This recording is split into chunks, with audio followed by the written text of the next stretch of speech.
Hi, this is Ravi. Cantonment MLA Lasanandita మరణం చుట్టూ వివాదాలు, మరెన్నో అనుమానాలు, ఇంకా సమాధానం లేని ప్రశ్నలుగానే ఉన్నాయి. ఆమెను చంపేసి యాక్సిడెంట్గా చిత్రీకరించాలని ఎక్కువ మంది చెప్తున్నారు. ప్లస్ ఎక్కువ మంది సోషల్ మీడియాలో ఇదే అంశాన్ని వైరల్ చేస్తున్నారు. మరి ఆ మరణం చుట్టూ ఏం జరిగింది? నిజంగా ఆమెది యాక్సిడెంటా లేదా చంపేసి యాక్సిడెంట్గా చిత్రీకరించారా?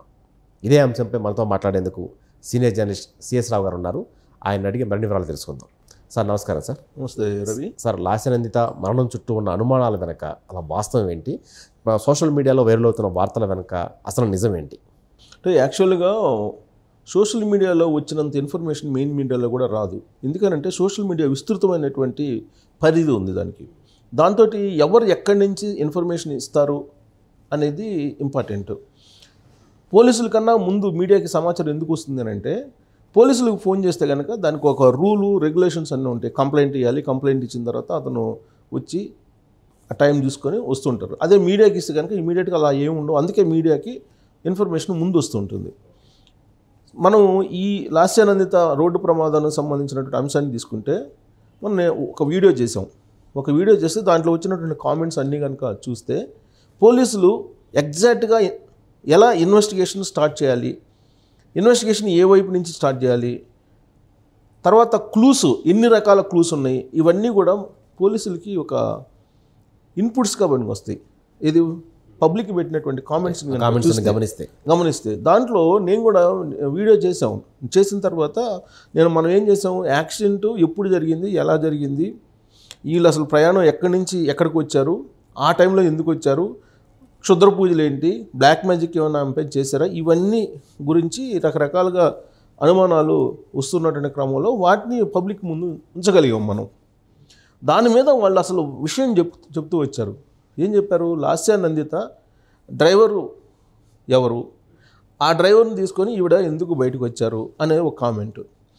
ఇంకో కామెంట్ ఏంటంటే, నన్ను బాగా అట్రాక్ట్ చేసినటువంటి కామెంట్ ఏంటంటే, అసలు లాస్యానందితని ముందే మర్డర్ చేసేసి చంపేసి ఆ తర్వాత యాక్సిడెంట్గా క్రియేట్ చేయడానికి ముందు సీట్లో కూర్చోబెట్టి తీసుకెళ్లారు అనేది ఇంకో కామెంట్ ఉంది. సో అది కనుక చూస్తే పోలీసులు ఆ కోణం నుంచి కనుక ఇన్వెస్టిగేషన్ చేస్తే బహుశా దీని వెనుక ఉన్నటువంటి కుట్ర బయటకు వస్తుందేమో అని అనిపించింది.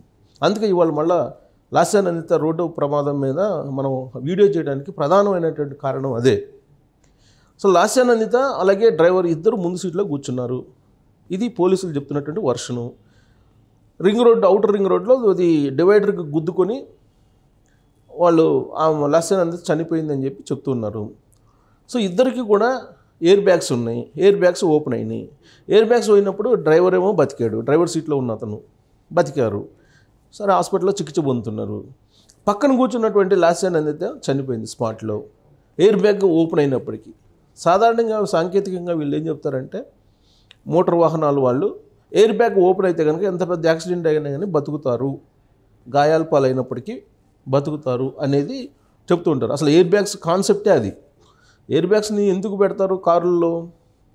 యాక్సిడెంట్ జరిగినప్పుడు ఆ ఎయిర్ బ్యాగ్స్ ఓపెన్ అయితే ప్రమాదం నుంచి, ప్రాణాపాయం నుంచి తప్పించుకుంటారు అనేటువంటి ఉద్దేశంతో వాటిని డిజైన్ చేశారు ఇంజనీర్స్. కానీ ఇప్పుడు ఆ రెండు ఎయిర్ బ్యాగ్స్ ఓపెన్ అయ్యాయని చెప్పి చెప్తున్నారు పోలీసులు. ఆ యాక్సిడెంట్ని గమనించిన తర్వాత కూడా రెండు ఓపెన్ అయ్యి ఉన్నాయి. మనం చూస్తే రెండు ఓపెన్ అయినాయి. రెండు ఓపెన్ అయినప్పుడు లాస్యానందిత ఒకటే చనిపోయి డ్రైవర్ ఎలా బతుకుతాడు? ఛాన్సే లేదు కదా. అంటే ఈ పాయింట్ దగ్గర కనుక ఆలోచిస్తే లాస్యానందితని ముందే చంపేసి ఆ ఫ్రంట్ సీట్లో కూర్చోబెట్టి యాక్సిడెంట్గా క్రియేట్ చేసేటువంటి ప్రయత్నం జరిగిందా అనేటువంటి అనుమానం కలగక మానదు. ఇంకోటి, సీట్ బెల్ట్ ఖచ్చితంగా డ్రైవర్ పెట్టుకున్నప్పుడు లాస్యానందిత కూడా పెట్టుకొని ఉంటారు. సీట్ బెల్ట్ పెట్టుకోకపోతే అసలు ఎయిర్ బ్యాగ్ ఓపెన్ కాదు కదా. ఖచ్చితంగా సీట్ బెల్ట్ పెట్టుకొని ఉంటారు కదా. కానీ సీట్ బెల్ట్ పెట్టుకొని అది ఓపెన్ అయింది, ఎయిర్ బ్యాగ్ ఓపెన్ అయిందంటే ఖచ్చితంగా ఆమె సురక్షితంగా బయటపడాలి. కానీ ఆమె చనిపోయారు. సీట్ బెల్ట్ పెట్టుకున్నప్పుడు కూడా చనిపోయారు అని అంటే స్పాట్లో ఇది ముందే ఆవిడని చంపేసి ఈ యాక్సిడెంట్ క్రియేట్ చేశారా అనేది ఒక పెద్ద అనుమానం కలుగుతుంది. ఆ కోణం నుంచి పోలీసులు కనుక ఎంక్వైరీ చేస్తే ఇమీడియట్గా బయటపడే అవకాశం ఉందని చెప్పి కొంతమంది కామెంట్స్లో పెట్టడం జరిగింది.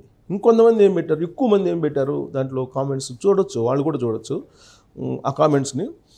ఇంకొంతమంది ఏం పెట్టారు, అసలు ఇది కావాలని చేసినటువంటి వ్యవహారం ఇది. పొలిటికల్ మర్డర్ కూడా అయి ఉండొచ్చు అనేటువంటి అనుమానాలు కూడా వ్యక్తం చేశారు.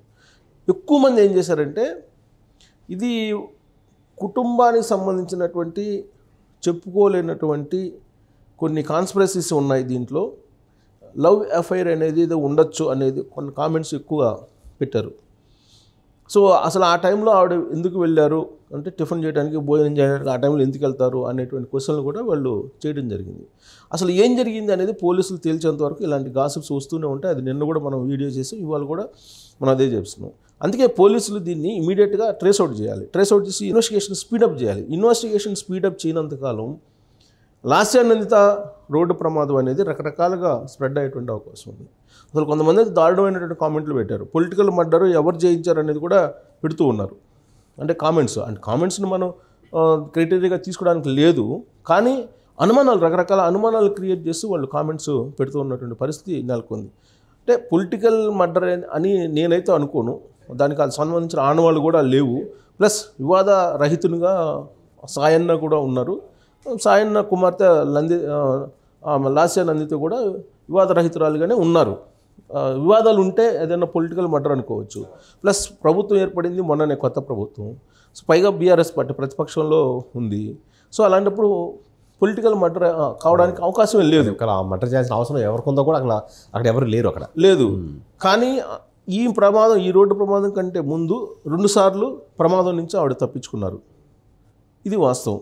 సో ప్రమాదం నుంచి ఆయన తప్పించుకున్నారంటే సహజంగానే ప్రమాదం వెంటాడింది ఆవిడని అని చెప్పి మనం చెప్పుకోవచ్చు. సహజంగానే వెంటాడింది అని చెప్పుకోవచ్చు.